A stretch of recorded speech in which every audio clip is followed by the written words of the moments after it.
alistando nuestras Biblias. Les vamos a pedir especialmente hoy guardar un poquito de silencio porque no tenemos la conexión principal para grabar, entonces vamos a grabar con el celular y nos va a quedar un poco, todo el ruido de ambiente nos va a quedar ahí, entonces procuremos evitar un poquito el ruido. Bueno, la semana anterior estudiamos los primeros versículos y hoy continuamos con nuestro estudio del libro de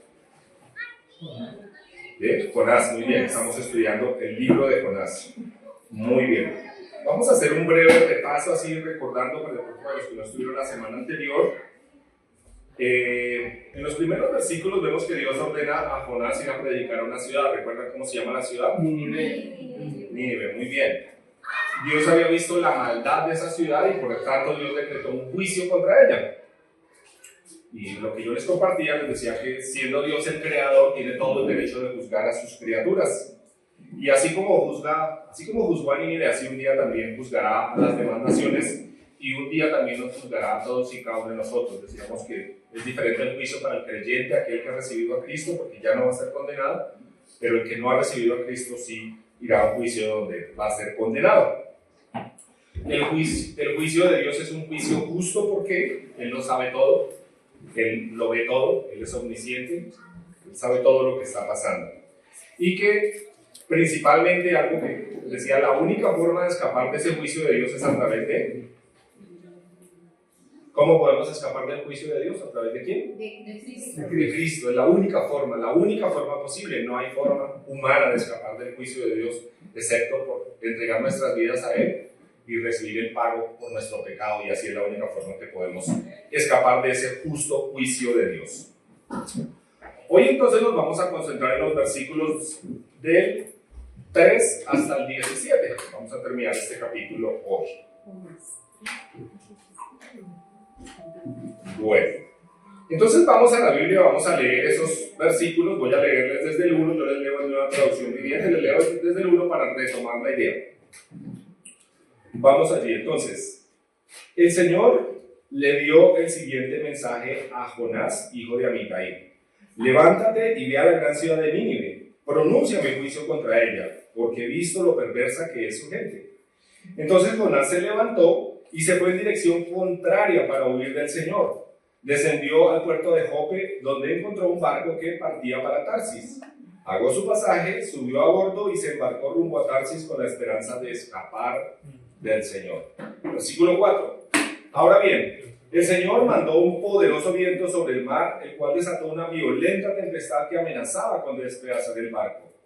Temiendo por sus vidas, los desesperados marineros pedían ayuda a sus dioses y lanzaban la carga por la borda para aligerar el barco.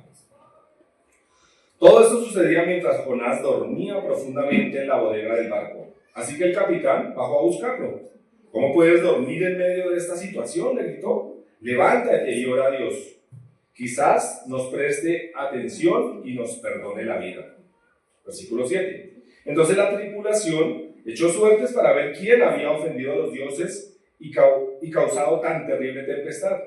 Cuando lo hicieron, la suerte señaló a Jonás como el culpable. Así que los marineros le reclamaron: ¿por qué ha venido esta espantosa tormenta? ¿Quién eres? ¿En qué trabajas? ¿De qué país eres? ¿Cuál es tu nacionalidad? Versículo 9. Soy hebreo, contestó Jonás, y temo al Señor, Dios del cielo, quien hizo el mar y la tierra. Los marineros se aterraron al escuchar esto, porque Jonás ya les había contado que huía del Señor. ¡Ay! ¿Por qué lo hiciste?, gimieron. Como la tormenta seguía empeorando, le preguntaron: ¿qué debemos hacer contigo para detener esta tempestad? Échenme al mar, contestó Jonás, y volverá la calma. Yo sé que soy el único culpable de esta terrible tormenta. Sin embargo, los marineros remaron con más fuerza para llevar el barco a tierra, pero la tempestad era tan violenta que no lo lograron. Entonces clamaron al Señor, Dios de Jonás. Oh Señor, le rogaron, no nos dejes morir por el pecado de este hombre y no nos hagas responsables de su muerte. Oh Señor, has enviado esta tormenta sobre él y solo tú sabes por qué. Versículo 15. Entonces los marineros tomaron a Jonás y lo lanzaron al mar embravecido. y al instante se detuvo la tempestad. Los marineros quedaron asombrados por el gran poder del Señor y le ofrecieron un sacrificio y prometieron servirle. Versículo 17. Entre tanto el Señor había provisto que un gran pez se tragara a Jonás, y Jonás estuvo dentro del pez durante 3 días y 3 noches. Acompáñenme a orar, por favor. Dios, gracias tenemos que darte, Señor, porque tenemos tu palabra delante de nosotros, Señor. Es a través de ella que nos has instruido. Tenemos un gran privilegio, Señor, al poder abrir tu palabra en nuestro idioma. Podemos conseguir nuestra Biblia de manera sencilla, Señor, pero también tenemos una gran responsabilidad porque es tu palabra lo que estamos estudiando, no palabras de hombres, Señor. Ayúdanos a acercarnos a ella con la reverencia que debemos y te pido que tu palabra nos transforme, Señor, que no salgamos de aquí hoy siendo los mismos, sino que salgamos con decisiones de cosas que debemos hacer, Señor.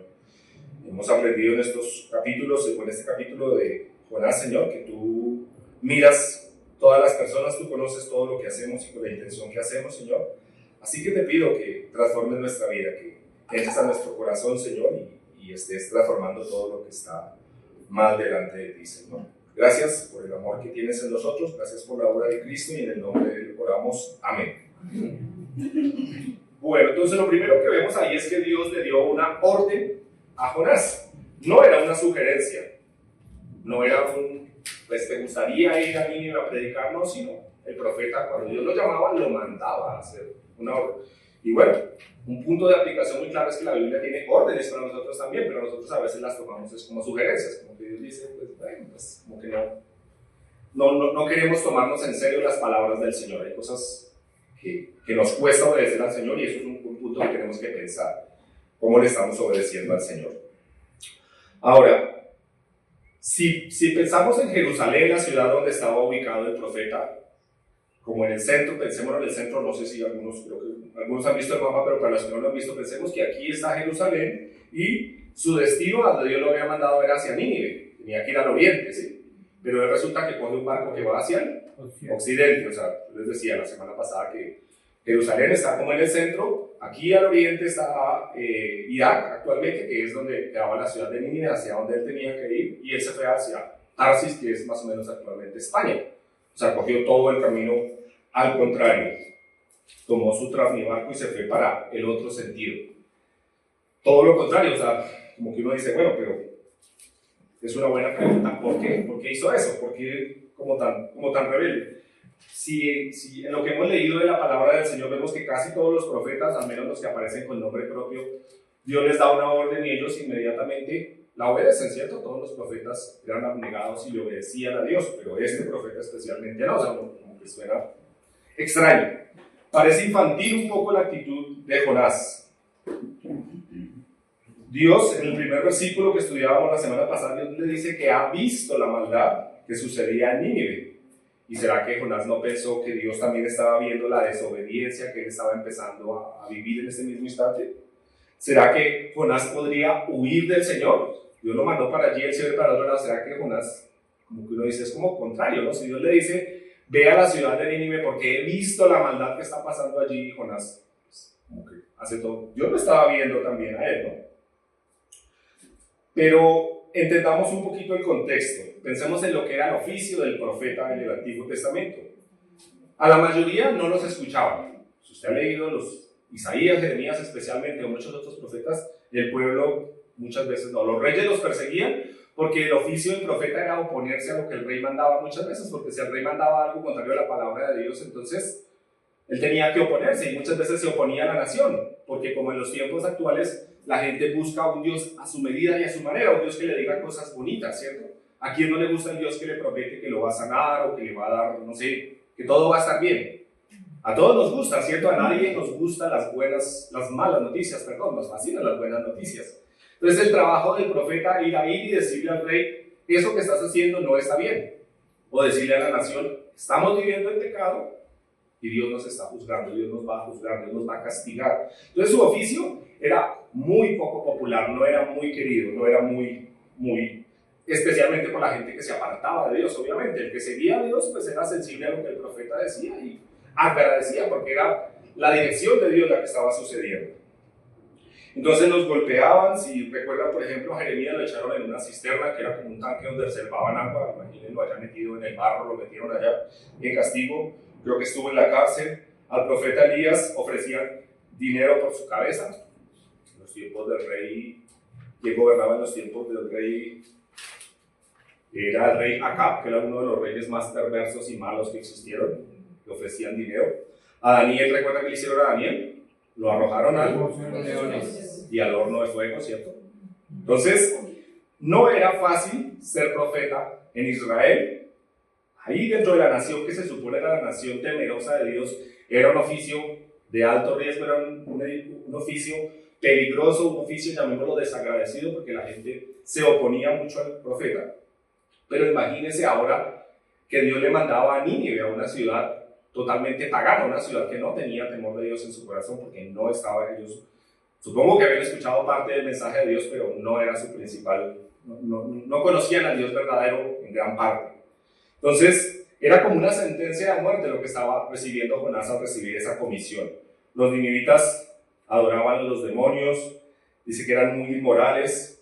Cuando capturaban prisioneros los desmembraban, o sea, les arrancaban las partes de su cuerpo estando vivos, o sea, dice que desfilaban con las cabezas de los prisioneros en estacas y a veces aún a las personas familiares o de la misma ciudad los ponían a desfilar con las cabezas empaladas en estacas por toda la ciudad. Eran muy crueles, les sacaban los ojos a sus prisioneros, a sus enemigos, eran una de las civilizaciones más crueles que existió. Entonces, si nos ponemos un poquito en las sandalias del profeta, podemos pensar que había tal vez una mezcla entre temor de ir a ese lugar, ¿cierto? El miedo y un poco de odio también, ¿cierto? De sentir que era una nación tan dañina y era una nación que estaba constantemente atacando a Israel. Entonces eran enemigos, por decirlo así. Jonás profetizó más o menos en 785-760 antes de Cristo y en el 722, o sea, 60 y algo años después, Asiria destruye la ciudad de Samaria, la ciudad, y a Israel. O sea, era un peligro inminente, real, o sea, el profeta. Entonces la misión de Jonás no era fácil. Su trabajo y su misión era bastante compleja. Jonás tal vez era un hombre ya maduro, no era un jovencito, ya era un profeta experimentado y sabía lo que eso implicaba. O sea, él tal vez tuvo miedo, creo yo, y rabia había en su corazón por ir a cumplir la misión del Señor. Ahora, por supuesto, eso no justifica la desobediencia a Dios, ¿cierto? Nuestro temor, nuestras dudas, nuestra incapacidad no justifica desobedecer a Dios, ¿cierto? Cuando lleguemos delante de Él no podremos decir, Señor, es que yo no quise hacer caso, yo no quise predicar a las personas porque me daba miedo, ¿cierto? Eso no es razón delante de Dios. Pero lo que quiero es que nos pongamos un poquito en las sandalias del profeta y pensemos que era duro su trabajo, era difícil, era algo complicado. Alguien decía que era como si a una persona en los tiempos de la Segunda Guerra Mundial lo enviaran, o un judío lo enviaran a predicar en medio de una de las ciudades de Alemania a predicar. Imagínense, si estaban en guerra las dos naciones, era casi que una sentencia de muerte, ¿cierto? Eso más o menos era la misión de él. Pero algo que tenemos que entender y que tenía que entender Jonás era que el Señor sigue teniendo planes. Él quería salvar a Nínive, de lo que les decía, les compartía la semana pasada. El propósito principal de Dios al enviar a su profeta no era destruir la ciudad, sino les estaba enviando a alguien que les profetizara para que la ciudad se arrepintiera. Y en lo que vamos a estudiar más adelante vamos a ver lo que pasa con la ciudad. Entonces, Dios quería salvar a Nínive, quería salvar a esa ciudad. Su primer propósito no era destruirla, sino salvarla. Y a la vez, también quería transformar la vida de su profeta.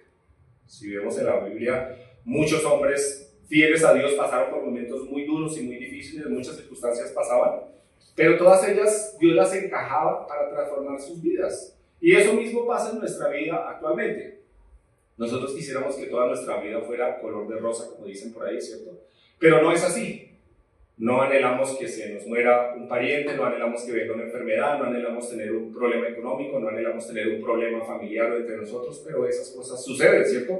Por culpa de nosotros y debemos cuidar de que al máximo de que esas circunstancias no las causemos nosotros. Pero esas circunstancias vienen, ¿cierto? Y Dios lo que quiere es transformarnos con todas esas cosas que pasan. Dios quiere cambiar la vida de sus hijos. Y creo que uno aprende más en una circunstancia difícil que en una circunstancia fácil, ¿cierto? Esta semana hubo una polémica por no sé, como el director, alguien de una universidad les dijo en el discurso de graduación a los jóvenes que les deseaba que tuvieran fracasos, que tuvieran problemas, que hubieran dificultades a sus vidas. Y entrevistaban a los jóvenes y todos, bueno, todos no. Un porcentaje decía, no me parece, nos está deseando el mal, nos está deseando. Pero yo digo, como que decimos que esta generación es una generación de cristal, y sí, hoy en día a los jóvenes y a los niños se les está enseñando de que eres el mejor, de que tú puedes, que para adelante, y resulta que la vida no es así. Si nosotros criamos a nuestros hijos así, vamos a criar un poco de personas que no van a saber afrontar el fracaso. Y la vida, desafortunadamente, hay fracaso, ¿cierto? Entonces, ¿cierto? Yo no estoy decidiendo que te vaya mal esta semana, pero estoy diciendo que el Señor haga la voluntad suya en tu vida y la mía, ¿cierto? Y eso realmente sí es edificante. Las dificultades van a estar, van a llegar, nadie está exento de una enfermedad, nadie está exento de que pase cualquier cosa, pero cuando uno sabe que algo malo le va a pasar, o cuando uno está preparado, usted dice, bueno, yo sé que puedo confiar en Dios, sé que puedo hacer esto, sé que puedo hacer, y está dispuesto a afrontar. Pero cuando usted piensa que la vida solo es victorias, cuando viene el fracaso, lo primero que usted experimenta es frustración, dolor, no saber qué hacer, o sea, sentir que el universo conspira contra mí, pues. Entonces, Dios permite dificultades en la vida de las personas con el propósito. Cuando no le conocen, quizás es de que le conozcan. Yo conocí a Dios en medio de una tempestad de mi vida, en medio de una circunstancia muy difícil de mi vida, en un momento en que pensé que perdía la vida. Y eso me llevó a conocerlo en un momento de fracaso, de dificultad, ¿cierto? Y yo le digo, a veces pienso, bueno, si todas esas cosas no hubieran pasado, yo hubiera conocido a Dios, y digo, creo que no.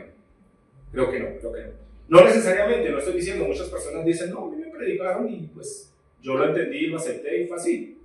Pero muchas personas conocimos a Dios en medio de las circunstancias difíciles, en medio de la desesperanza, en medio del dolor, en medio del miedo, en medio de... Entonces, cuando Dios traiga dificultades a su vida, no piense que es que o Dios se olvidó de usted o que Dios tiene como su parte mala. No, para nada. Dios tiene un buen propósito aún con las cosas peores que pasan en nuestra vida. Dios entonces nos dice que nos envió un fuerte viento y se levantó una gran tempestad. Y esos, fueron enviados por Dios. Tendemos a pensar que es un accidente, que si sucede una tempestad, o que si sucede un terremoto, o no sé, una verano tan fuerte como el que acaba de pasar, o una ola de invierno, como que es que a Dios, la gente allá afuera dice, si existiera un Dios, entonces Dios no permitiría todo esto. Y tenemos que decirlo de manera con amor, pero Dios tiene el control de esas circunstancias. A Dios no se le ha escapado nada de su mano, y como les decía hace un momento, el propósito de Dios es bueno. Muchas veces no lo podemos entender, a veces el dolor puede ser tan fuerte, tan grande que usted dice, no sé, y podemos a veces, creo que sentarnos a llorar con una persona sin entender por qué le está pasando eso que le está pasando. Puede ser demasiado doloroso y Dios no nos pide que se lo expliquemos, pero lo que sí nos pide es que le ayudemos a confiar en Dios, porque Dios tiene el control de eso. Eso es el... Ahora, notemos algo interesante, y es que los marineros, que eran hombres incrédulos que andaban por todo el Mediterráneo, por el mar Mediterráneo, en su barco, ellos no eran unos hombres de Israel creyentes, no habían tal vez escuchado el mensaje del Evangelio jamás, pero ellos oraban a sus falsos dioses. Pero uno dice, bueno, le oraban a sus falsos dioses, pero al menos estaban buscando como una forma de acercarse a un Dios, decir qué está pasando en medio de esta tormenta. Y mientras tanto, Jonás, ¿qué hacía? En la Reina Valera dice que el capitán del barco le dice, despiértate, dormilón. O sea, estaba pero feliz. Yo no sé cómo alguien puede dormir en semejantes circunstancias. ¿Conocen gente que duerme así? ¿Sí? Que es capaz de dormir en medio de... Uno dice, pero ¿cómo? Pues este hombre dormía. Literalmente tenía el agua al cuello, porque la tormenta supongo que estaba anegando el barco, pero él estaba profundito durmiendo. Y creo que nosotros, los creyentes, los que hemos recibido al Señor, podemos endurecer tanto nuestra conciencia al punto de estar viviendo en desobediencia a Dios y aún dormir, como dice por ahí, como pata hinchada, ¿cierto? Podemos dormir.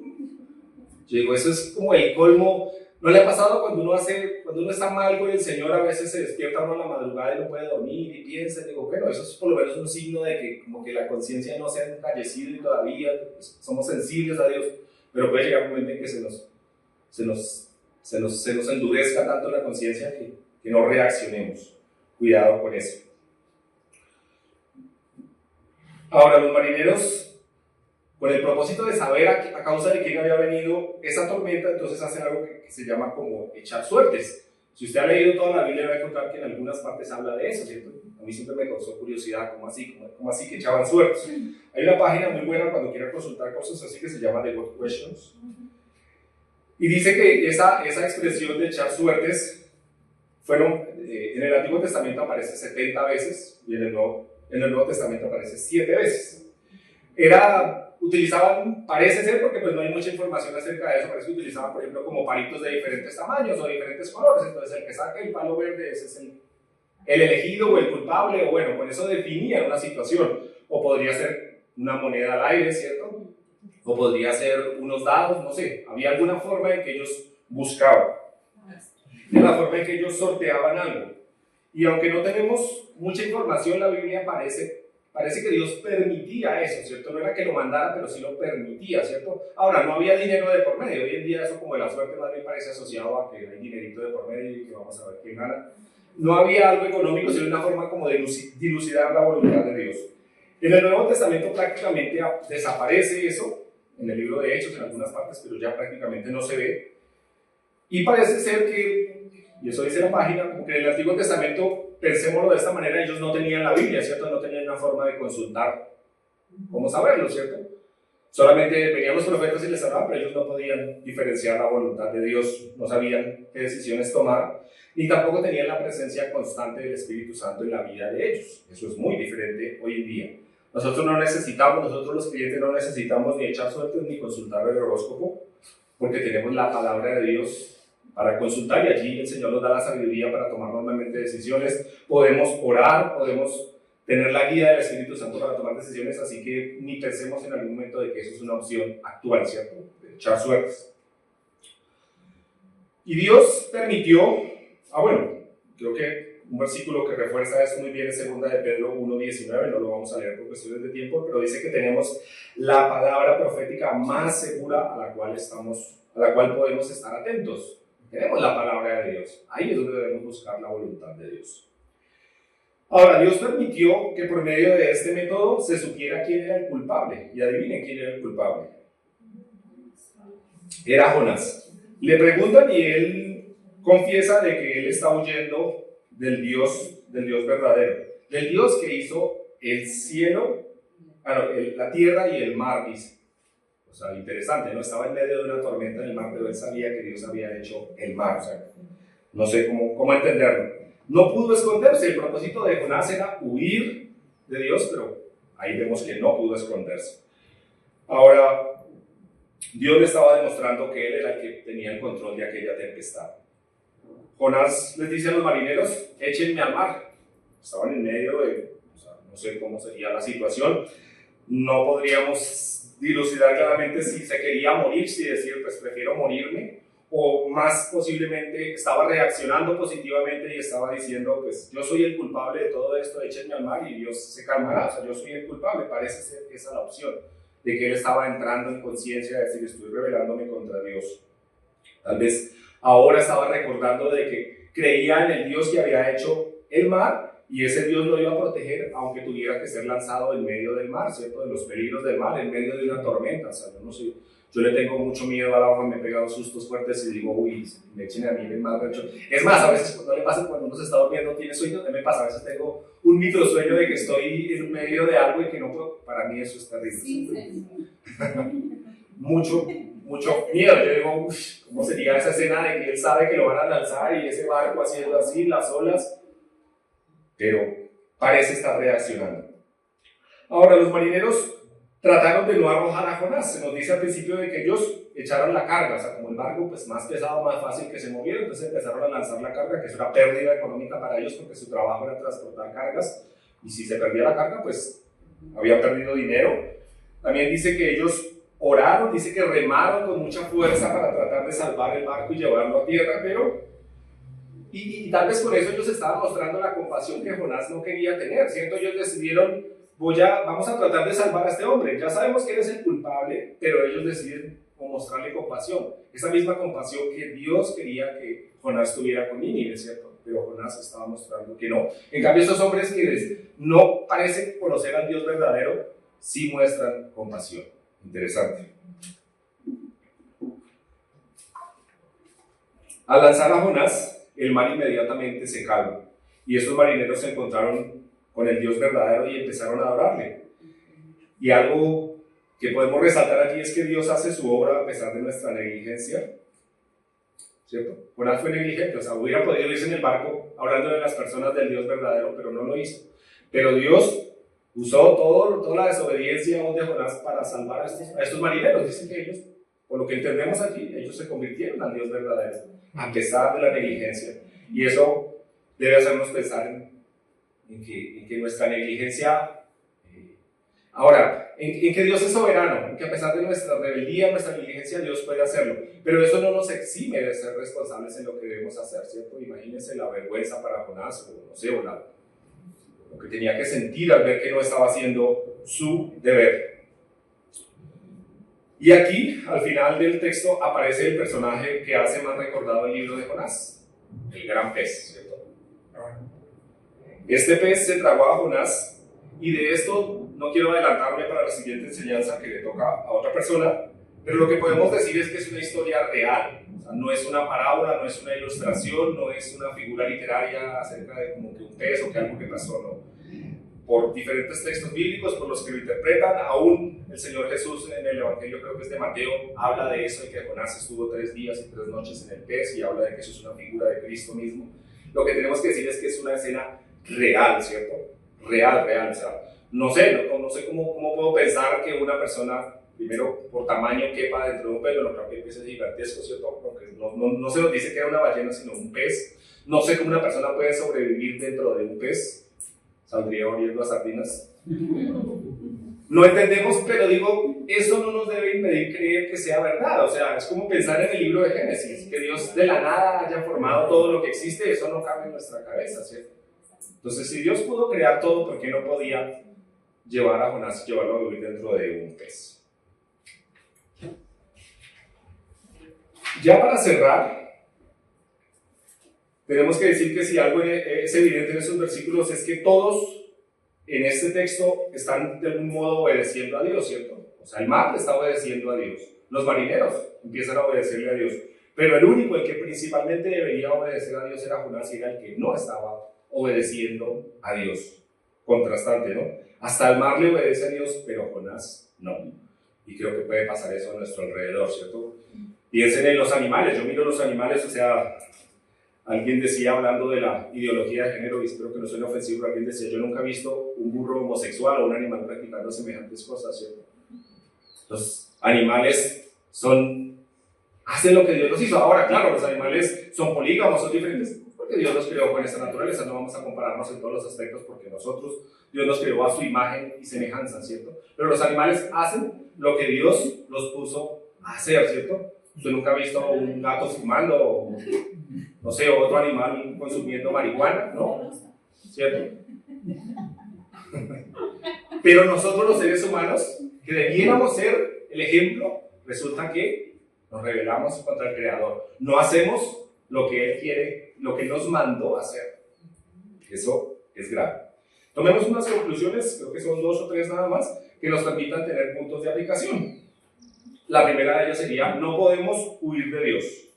Jonás lo intentó, con todas sus fuerzas, cogió el barco que iba para el otro lado. Pero por lo visto, y en lo que estamos estudiando, le fue imposible huir de Dios. Si es necesario, Dios enviará un fuerte viento, una gran tormenta, convertirá a los marineros que están a su alrededor, o podrá mandar un gran pez, pero no nos dejará huir de Él. No podemos huir de Dios. El Salmo, al final lo tengo, Salmo 139 dice eso, dice que no podemos huir de la presencia del Señor. Donde quiera que vayamos, ahí estará Dios. Una pregunta que cabe allí es, ¿estás huyendo de Dios en algún sentido? Quizás Él te trajo hoy, te está hablando, Él tiene planes para tu vida, quizás Él te quiere salvar o te ha salvado ya, pero podemos aún seguir huyendo del Dios verdadero. Pero, o sea, renuncié, tache la casilla. ¿Qué voy a hacer con Dios? Huir. Esa no es una posibilidad. No podemos huir de Dios. Él está en todas partes literalmente. Entonces, de Dios no podemos huir. No sé qué conclusión, más bien, qué punto de aplicación podría tener usted allí. Podemos, una segunda aplicación o segundo punto, la segunda conclusión que nos ayuda a aplicar es: podemos pecar y aún así dormir plácidamente, pero Dios disciplina a sus hijos. No dejará que se rebelen contra Él. Las consecuencias vendrán de algún modo, así que es mejor arrepentirse a tiempo, ¿cierto? Las consecuencias del pecado van a venir. O sea, nosotros podemos jugar con el pecado y pensar que Dios no nos está viendo o que Dios como que no va a hacer nada, pero las consecuencias vendrán, ¿cierto? Así que es mejor o entregarle nuestra vida a Él y apartarnos de la vida de pecado que podemos llevar, o como creyentes arrepentirnos del mal camino que estemos andando. Porque van a venir consecuencias, ¿cierto? Ahí es evidente, o sea, Jonás pasó circunstancias muy dolorosas, muy de riesgo de su vida y todo, a causa de su rebelión contra Dios, a causa de su pecado. Así que piensen en eso, ¿cómo podemos aplicar eso? ¿En qué estoy siendo un rebelde contra Dios? Un tercer y último punto sería: nuestra desobediencia afecta a otros. Los marineros sufrieron una tormenta, tuvieron que perder su trabajo, su carga. Los ninivitas iban a terminar condenados por la negligencia de Jonás, quizás por su propio pecado, porque no eran unas peritas en dulce, no eran unas mansas palomas, eran hombres perversos y malos, pero el propósito de Dios era salvarlos, y como Jonás no estaba haciendo su trabajo, ellos iban a salir afectados por la desobediencia del profeta. Nuestra negligencia y nuestro pecado afectan a los que nos rodean, nos afectan como hermanos, nos afectan como familia, nos afectan como iglesia, nos afectan de una y diferentes maneras. Así que nadie peca en secreto porque Dios está mirando, y nadie peca sin consecuencias. Las consecuencias van a venir a nuestra propia vida, pero también pueden venir a los que nos rodean. ¿Qué es aquello en lo cual estamos huyendo de Dios? ¿O qué es aquello en lo que estamos desobedeciendo a Dios? Esa es una pregunta que podríamos irnos para nuestra casa pensando. ¿En qué estamos desobedeciendo a Dios? Y como les he dicho algunas veces, es a la luz de la palabra, ¿cierto? Porque hoy en día el concepto de desobedecer a Dios está un poco licuado o tergiversado, ¿cierto? Porque pues la gente tiene un Dios a su medida, un Dios que le gusta lo que hace, entonces a ese Dios es casi imposible ofenderlo, porque si a mí me gusta tomar trago, entonces a mi Dios no tiene problema con que yo me emborrache, entonces pues bueno, pues no hay problema, yo me emborrache siempre, como mi Dios no se ofende por eso. Entonces así todos salimos bien librados, ¿cierto? Porque tengo un Dios a la manera que yo quiero. Pero si nos enfrentamos al Dios de la Biblia, a Él es el que tenemos que ir a su palabra y preguntar qué es lo que a Él le ofende y qué es lo que a Él le agrada, ¿cierto? Es ir a la palabra. O sea, en lo que estamos estudiando en el grupo de varones, estamos mirando eso. O sea, cuando yo leo la Biblia, debo primero interpretarla a la luz de lo que ella quiere decir, y luego pensar cómo lo voy a aplicar, eso que tiene que ver conmigo. O sea, me está la palabra hablando de un pecado que debo dejar, me está hablando de algo que tengo que empezar a hacer, me está hablando, o sea, ¿qué me está diciendo? O sea, cada texto bíblico que leamos debe ser algo en lo cual decidimos cómo lo vamos a vivir, cómo lo vamos a practicar. De lo contrario, pues estamos leyendo a medias. Está bien leer, pero podemos leer la Biblia de una manera, ¿cómo se llama? Como un amuleto, como decir, es que yo leo la Biblia para que me vaya bien en el día. Y digo, no, así no funciona. La Biblia es un libro donde está la revelación de Dios, y su revelación incluye instrucciones y mandamientos, cosas que debemos hacer. Como les decía al principio, lo que Dios le dijo a Jonás no era una sugerencia de ir a predicar, no era un si quieres, no era una opción, sino era una orden. Bueno, pensar en eso en esta semana cuando leamos la palabra de Dios, pensemos qué orden se está dando Dios allí, ¿cierto? Dios, ¿qué me está mandando a hacer? Oremos, por favor. Dios, gracias por tu palabra, gracias porque a través de la vida de Jonás estamos aprendiendo que no podemos huir de ti, Señor, que tú eres un Dios soberano, que estás en todas partes, que conoces lo íntimo de nuestra vida, que conoces todos los lugares del planeta, que conoces cualquier sitio donde pudiéramos escondernos, Señor. Delante de ti estamos desnudos, delante de ti estamos absolutamente transparentes, Señor, tú conoces todo. Te pido que nos ayudes a no seguir huyendo de ti. Te pido por aquellos que no han entregado sus vidas a ti, que puedan entender que les estás queriendo salvar, que tu propósito al buscarle, Señor, no es dañar sus vidas, sino más bien salvar sus vidas. Y te pido por nosotros como creyentes, Señor, ayúdanos a vivir de manera que te honremos, de manera que pensemos cómo vivimos, Señor. Ayúdanos a no ser negligentes, especialmente en llevar el mensaje del Evangelio, Señor. Jonás debía ir y predicar tu palabra, Señor, pero tuvo tal vez miedo, tal vez había rencor en su corazón.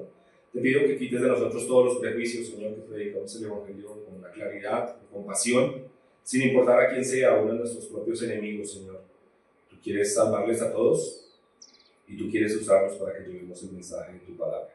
Pedimos tu dirección, tu ayuda, en el nombre del Señor Jesús. Amén.